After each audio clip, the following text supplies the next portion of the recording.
ఈ దేశంలో ఈ రాష్ట్రంలో మొదటి నుంచి కూడా ఆదివాసీల పక్షాన, బడుగు బలహీన వర్గాల పక్షాన, దళితుల పక్షాన ఎప్పుడూ కూడా కాంగ్రెస్ పార్టీ ముందంజలో ఉంటుంది.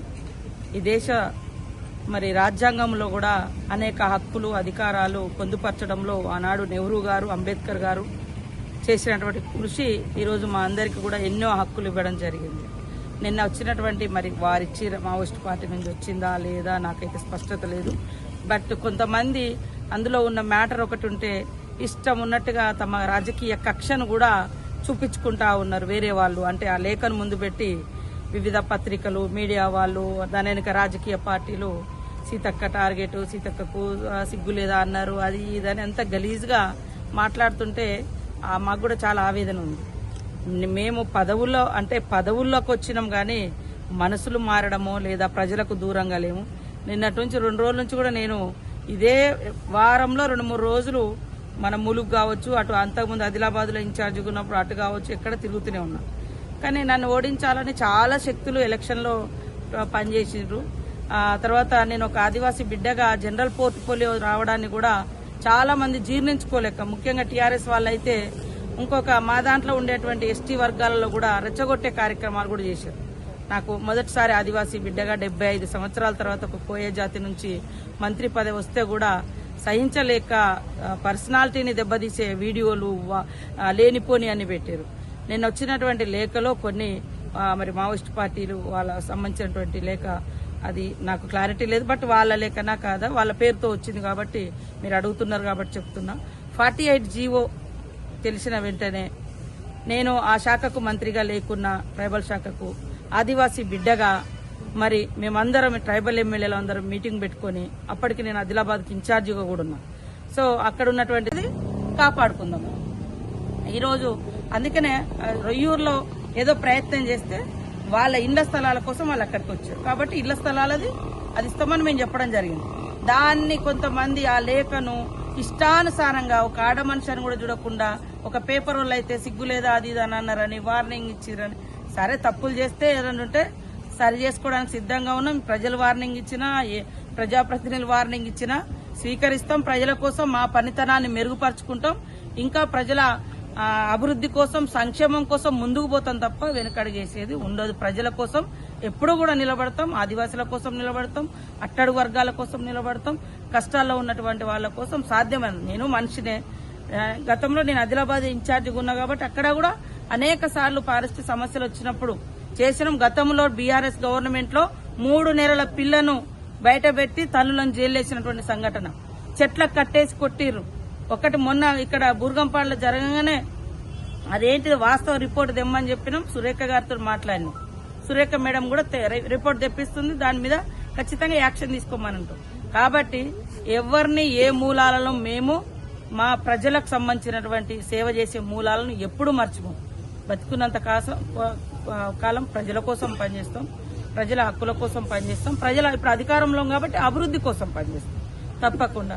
కాబట్టి కొంతమంది చాలా సంతోషపడుతూ ఒక ఆదివాసీ బిడ్డను టార్గెట్ చేసిరని కొంతమంది రాజకీయ నాయకులు చాలా ఉత్సాహపడుతున్నారు. ఇక్కడ లేనిది ఉన్నట్టుగా. అయ్యా నాయన, నిన్నటిదాకా మీరే అధికారంలో ఉన్నారు, మరి ఆడ ఎందుకు ఇయ్యలే? శంకరాజపల్లెలు ఎందుకు ఇయ్యలే? ఇక్కడ జలగాంచ కట్టెలతో చెట్లకు కట్టేసి ఎందుకు కొట్టిరు? ఇదే భద్రాద్రి కొత్తగూడెంలో అనేక మందిని ఇబ్బంది పెడితే అక్కడ ఫారెస్ట్ ఆఫీసర్ మీద కూడా దాడి చేసిరు. ఆదిలాబాద్ లో జైల్లో పెట్టిరు, చెట్లకు కట్టేసి కింద కొట్టిరు. ఇవాళ ఏదో ఒలుకోబోస్తున్నారు టీఆర్ఎస్ నాయకులు. హైదరాబాద్ లో ప్రతిపక్ష, అధికార పక్ష ఎమ్మెల్యేలు, మా ఎంపీ బలరాం నాయక్ గారు కూడా అందరం కూర్చొని ఈ యొక్క జీవోను రద్దు చేయాలి, ఇది అటవీ ప్రాంతాల ప్రజలకు అన్యాయం చేస్తున్నదని మనము ఆ రోజే తీర్మానం కూడా పెట్టడం జరిగింది. అది ఇక్కడ దాకా విస్తరణ అనేది కాదు, అది తాడోబా, మహారాష్ట్ర అటు ఆ ప్రాంతంలో. అప్పటికి మేము PCCF సువర్ణ గారితో కూడా మాట్లాడితే అక్కడ ప్రజలకు ఎలాంటి ఇబ్బంది లేదని చెప్పారు. అయినా కూడా నేను ఒకటే, మొదటి నుంచి నా పోరాటము ప్రతిపక్షంలో ఉన్నప్పుడు పోరాటం చేసినాము, అధికారంలో ఉన్నప్పుడు అధికారులను ఎక్కడైనా మిస్టేకులు జరిగినప్పుడు వాటిని రిపోర్ట్ తెప్పిస్తున్నాం, చర్యలు తీసుకుంటున్నాం, చేస్తున్నాం. అయితే అక్కడ అట్లాంటి ఇబ్బందులు జరగనివ్వము అని ఆమె మాట ఇచ్చింది కాబట్టి ఫర్దర్గా మేము మళ్ళా దాన్ని ఫాలో అప్ చేయలేదు. 48 జీవో మీద ఆల్ ఎమ్మెల్యేస్, ట్రైబల్ ఎమ్మెల్యేస్ ముఖ్యంగా మన గిరిజన సంక్షేమ భవనంలోనే కూర్చొని తీర్మానం చేసి ఇది మా జీవితాలను గొడ్డలు పెట్టు లాంటిది తీసేయాలని కూడా చెప్పడం జరిగింది. దాని ప్రమాదం పెరిగితే ఖచ్చితంగా మేము ఎవరం కూడా ఊరుకునేది లేదు. సేమ్ టైంలో నేను ప్రతిపక్షంలో ఉన్నప్పుడు కానీ ఇప్పుడు కానీ కొత్త అడవి కొట్టద్దు, పాతది వదిలిపెట్టద్దు. ఇదేనా అప్పుడైనా ఇప్పుడైనా అదే నినాదం, అదే పోరాటం. ఇక్కడ మొన్న మన దగ్గర మాకు తెలియకుండా అధికారులు శంకరాజపల్లిలో పోయి ఆ గుడిసెల మీద ఒకటో రెండో చేశారు. నాకు తెలియంగానే వెంటనే ఫోన్ చేసి ఆపించడం జరిగింది. మొన్న భద్రాద్రి కొత్తగూడెంలో కూడా ఒక సంఘటన జరిగిన వెంటనే మంత్రి కొండా సురేఖ గారితో మాట్లాడి, అక్కడ పిఓ భద్రాచలంతో మాట్లాడి, అక్కడ మన డిఎఫ్ఓ తోటి కూడా మాట్లాడినాం. ఇవి మేము ఇంటర్నల్గా, ఎందుకంటే అధికారంలో ఉన్నప్పుడు మేము అధికారులను హెచ్చరిక చేయడము, లేదా వాళ్ళ తప్పులను ఏమైనా తప్పులుంటే పనిష్మెంట్ చేయడము, లేదా ప్రజలకు అన్యాయం జరగకుండా కాపాడడం. కాబట్టి ఇది చేస్తున్న పని నేను ఎక్కడ కూడా విస్మరించలేదు. మా నియోజకవర్గంలో కూడా ప్రజలకు ఒకటే చెప్తున్నాం, మాట్లాడండి. ఆ రోజు కాంగ్రెస్ ప్రభుత్వమే అటవీ హక్కుల చట్టం తెచ్చింది.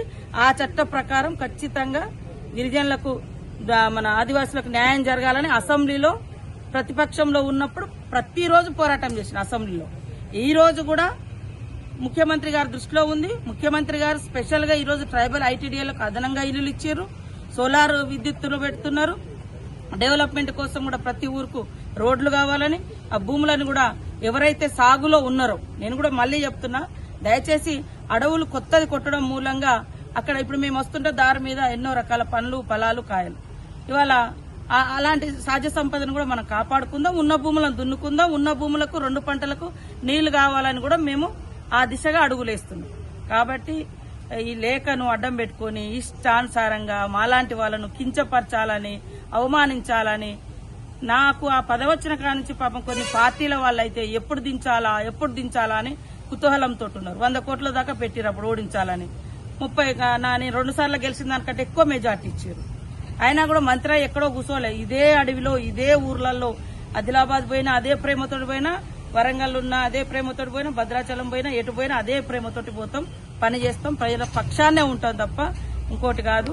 పదవులు వచ్చినాయి, ఈ పదవులు ప్రజలకు సేవ చేయడం కోసం, మరింత అభివృద్ధి కార్యక్రమాలు చేయడం కోసం ఉపయోగించుకుంటాం తప్ప ఇంకొకటి కాదు. విదేశాల్లో ఉన్నత విద్యను చదువుకోవాలని అనుకుంటున్నారా? అయితే వెంటనే ఫ్లైగ్రాడ్ ఓవర్సీస్ ఎడ్యుకేషన్ కన్సల్టెన్సీని సంప్రదించండి. మీ విదేశీ కలలను సాకారం చేసుకోండి. ఫ్లైగ్రాడ్